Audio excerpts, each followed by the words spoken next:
Greetings, ladies and gentlemen. Welcome to Beyond Second Cognition. I'm Beall. The topic of this discussion is growing yourself. This may sound similar to the last video I did on expanding yourself, and basically it relates to the same thing. And I'm going to share some ideas and my own perspective on things in reference to that video, expanding yourself. I have people ask me very frequently how I get to know the things I know. Most of it is pretty mundane. It's because I push myself into research areas. I'm constantly learning, I'm constantly expanding because I don't limit myself into my areas of interest.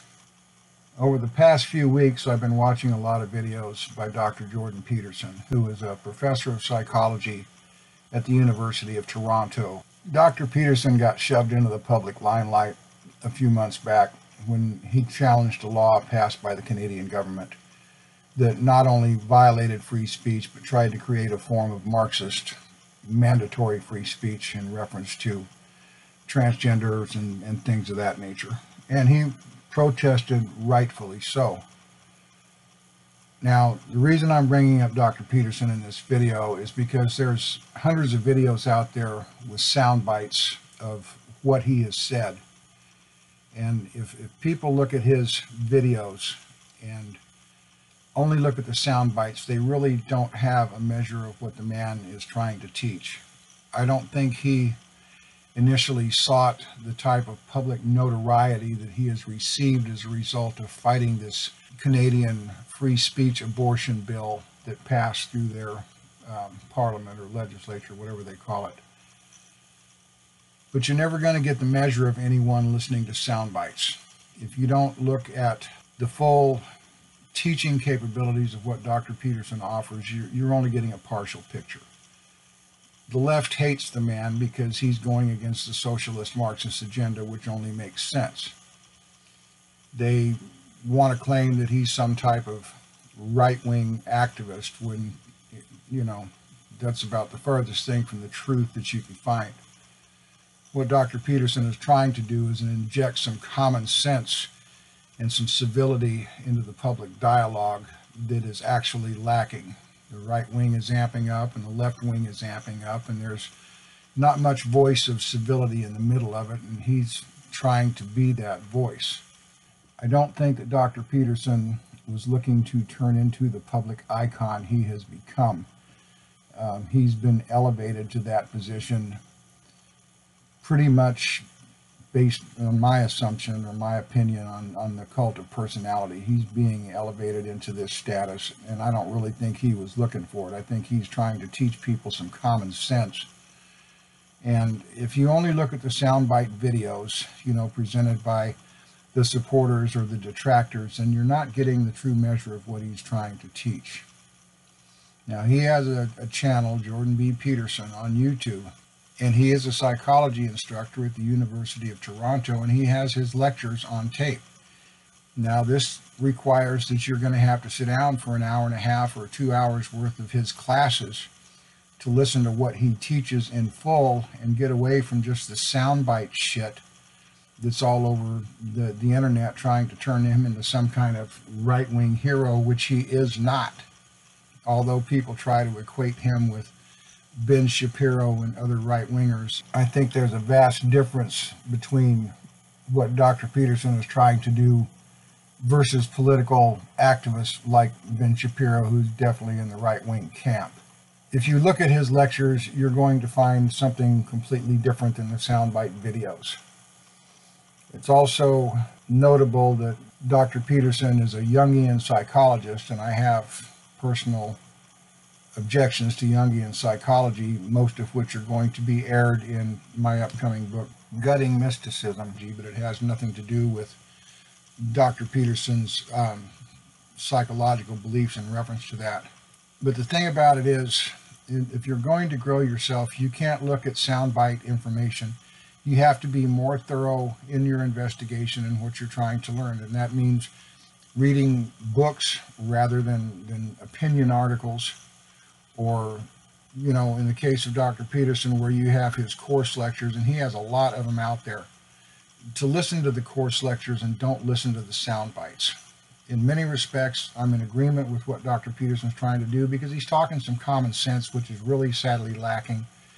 And we address this in our book, The Common Sense Revolution. And I think the man is genuinely looking for solutions to the extremist problems that are present in the political landscape. I mean, it's turning into a political massacre zone out there, with every victim group screaming for their piece of the pie and nobody willing to sit down and talk civilly to anybody else. If we don't find this level of civility within ourselves to where we can sit down and talk with somebody without wanting to rip their throats out because they have a different political perspective, we're going down the road to ruin. You know, and this has nothing to do with politics. This has to do with common sense and being civil to one another and actually finding solutions. And this is what I think Dr. Peterson is primarily aimed at, is trying to find a solution, not necessarily waving a banner for any particular political wing or particular party. He just knows that based on this leftist agenda, and it's getting pretty shrill, but he also has a problem with the neo-Nazis as being equally shrill. You know, his concern is mostly focused on the Marxists because they happen to be the largest group in numbers right now.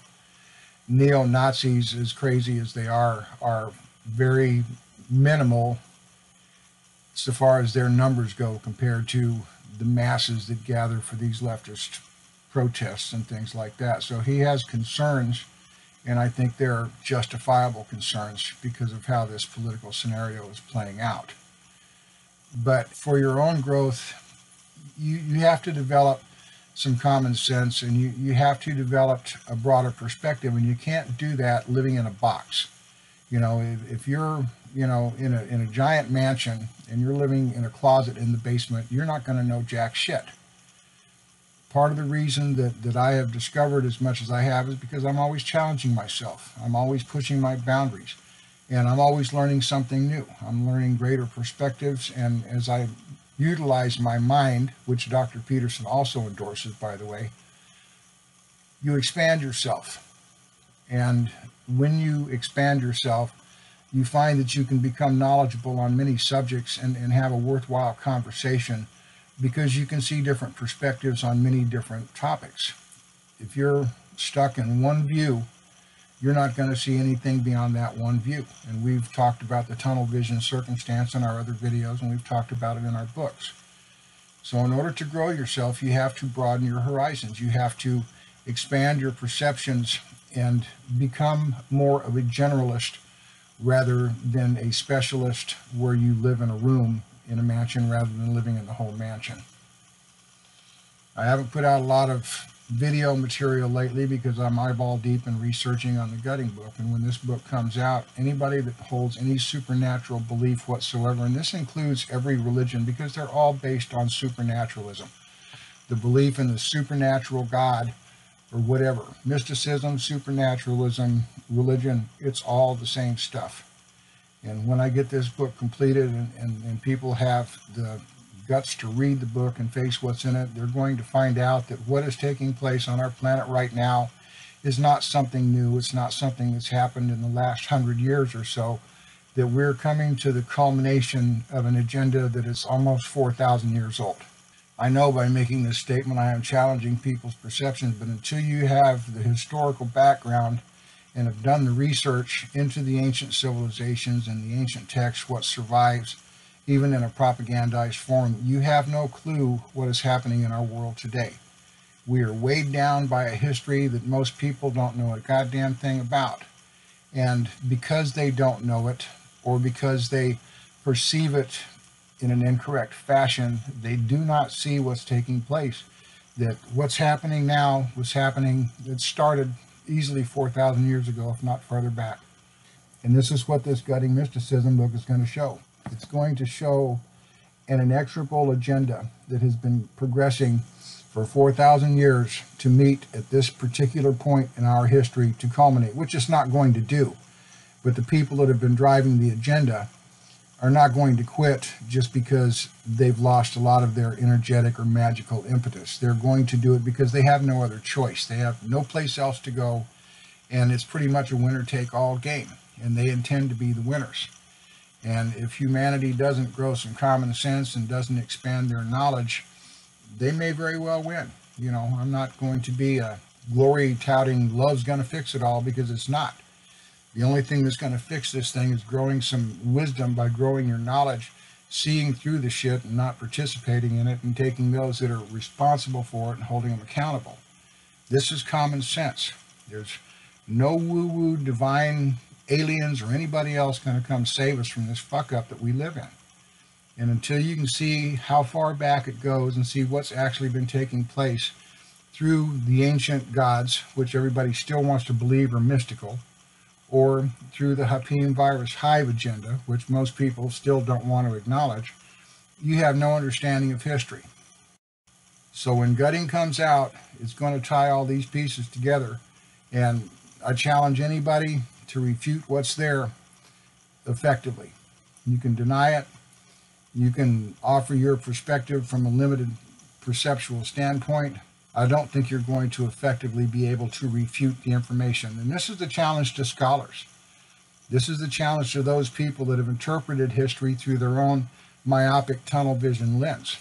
If these people don't get off their asses and pull their heads out of their asses, you know, we're headed pretty much down the road to ruin. And I don't want to sound fatalistic in that, but I can see what's happened. I can see where it started. I can see what's taking place and how it's culminating. You know, just like building that Freemasonic pyramid that everybody talks about. We're coming up to the pinnacle of a 4,000-year-old agenda. And if we don't stop it, they're going to win. You know, that's just how I see it. And as dumb and cognitively lazy as this species is at this point, if you can't and refuse to pull your heads out of your asses, you deserve what the fuck happens to you. I'm going to sit on the sidelines and shake my head and say, fuck, you know, there's a great opportunity going right down the toilet. If that's the future that you want for humanity, then you deserve it. If you have no more gumption than to educate yourself to get out of this system and see it for what it is, then you deserve what it brings you. And I'm not going to shed a tear over that kind of loss, because you're doing it to yourselves.